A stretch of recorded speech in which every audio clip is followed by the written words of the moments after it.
कभी सोचा है कि एडोल्फ हिटलर जैसा एक शख्स आखिर कैसे लाखों लोगों का ब्रेन वॉश करके उन्हें अपना अंधा फॉलोअर बना पाया? इसे समझने के लिए हमें एक बहुत पुरानी प्लेबुक को देखना होगा। एक ऐसी प्लेबुक जो इमोशन और रीजन यानी भावना और तर्क के बीच के एक बुनियादी टकराव पर काम करती है। और ये कोई एक बार की बात नहीं है, ये एक ऐसी स्ट्रैटेजी है जो इतिहास में बार बार दोहराई गई है। देखिए, यूनानी दार्शनिक अरस्तु ने कहा था कि लोगों को मनाने के लिए या कहिए पर्सुएड करने के लिए तीन मेन टेक्निक्स होती हैं: एथोस, लोगोस और पैथोस। इसे ना एक सिंपल से टूथपेस्ट के उदाहरण से समझते हैं। एथोस का मतलब है अथॉरिटी दिखाना, जैसे 90% डेंटिस्ट इसे रेकमेंड करते हैं। लोगोस का मतलब है लॉजिक का इस्तेमाल करना, इसमें फ्लोराइड है जो कैविटी से लड़ता है। और पैथोस का मतलब है इमोशंस का इस्तेमाल करना, इसे खरीदिए क्योंकि अपने देश में बना है और आपको गर्व महसूस होगा। अब राजनीति की दुनिया में आ जाइए। एक तानाशाही को बेचना एक ऐसे प्रोडक्ट को बेचने जैसा है जिसमें कोई लॉजिकल फायदा हो ही नहीं। अगर कोई आम इंसान सिर्फ लॉजिक से सोचे, डेटा के आधार पर वोट दे, तो वो कभी भी एक तानाशाह को वोट नहीं देगा। इसीलिए एक तानाशाह को लोगों से वोट लेने के लिए पूरी तरह से पैथोस यानी भावनाओं पर ही निर्भर रहना पड़ता है। अगर अपने देश से प्यार करते हो तो मुझे वोट दो।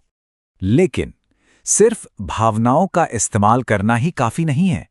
इस प्लेबुक का पहला और सबसे जरूरी कदम है तर्क को पूरी तरह से खत्म कर देना। और नाजी जर्मनी में हिटलर ने बिल्कुल यही किया। 10 मई 1933 इस दिन नाजी पार्टी के अधिकारियों ने 25,000 से भी ज्यादा किताबें जला दीं। इन किताबों को उन्होंने गैर जर्मन या कहिए राष्ट्र विरोधी करार दिया था। ये एक साफ कोशिश थी विरोधी विचारों को जड़ से मिटाने की।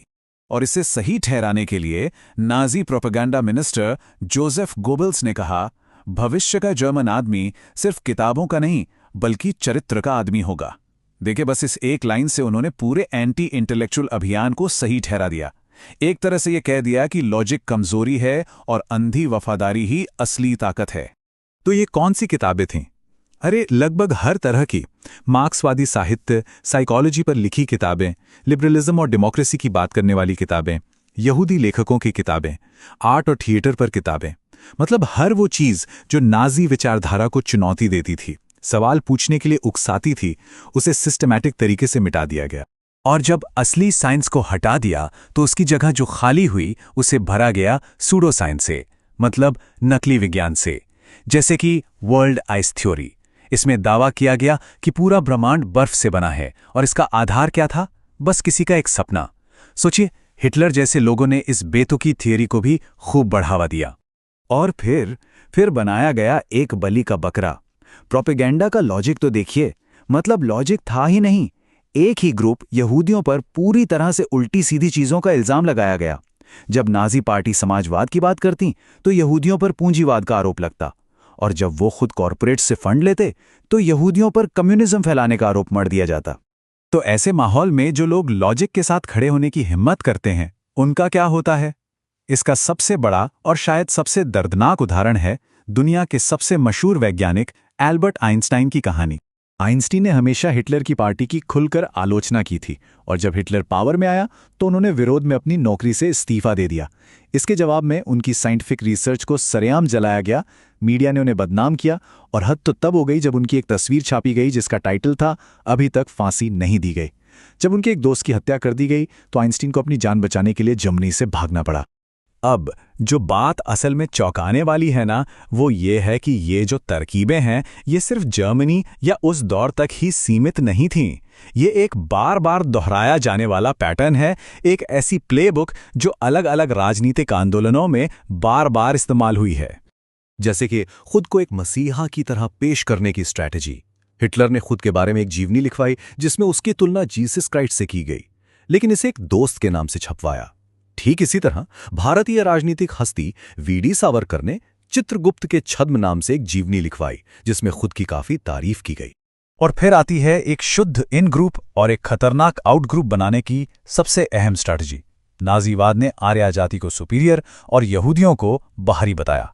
इसी तरह सावरकर की हिंदुत्व विचारधारा ने हिंदुओं, सिखों और बौद्धों को अपना माना, जबकि मुसलमानों और ईसाइयों को बाहरी। ये हम बनाम वो का पैटर्न इतिहास में बार बार दिखता है। लेकिन एक सवाल उठता है, इस पूरी प्रोपेगेंडा मशीन को चलाने के लिए पैसा कहां से आता है? सच्चाई यह है कि विचारधारा के पीछे अक्सर बहुत बड़ी कॉरपोरेट फंडिंग होती है। फॉक्सवैगन, BMW, सीमेंस और फोर्ड जैसी कई बड़ी जानी-मानी कंपनियों ने हिटलर के सत्ता में आने में उसकी मदद की थी। तो इस पूरे विश्लेषण को समझने के बाद सबसे जरूरी सवाल ये है, आज के दौर में इन हेरफेर की तरकीबों को कैसे पहचाना जाए और उनका विरोध कैसे किया जाए? चलिए कुछ प्रैक्टिकल टूल्स पर नजर डालते हैं।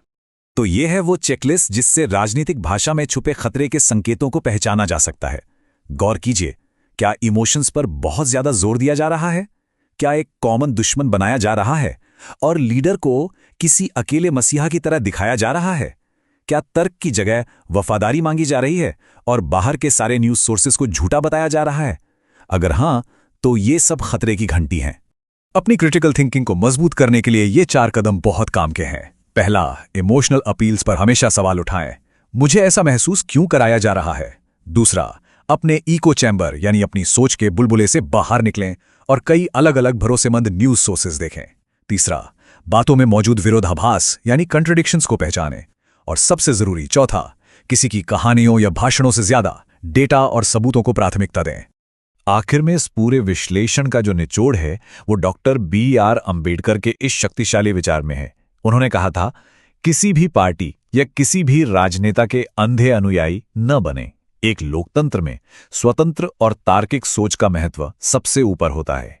तो मैं इसी आखिरी सवाल के साथ ये चर्चा समाप्त करता हूं।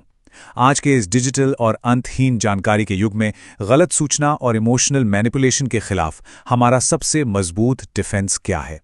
इसका जवाब शायद हमारी अपनी क्रिटिकल थिंकिंग की क्षमता में ही छिपा है।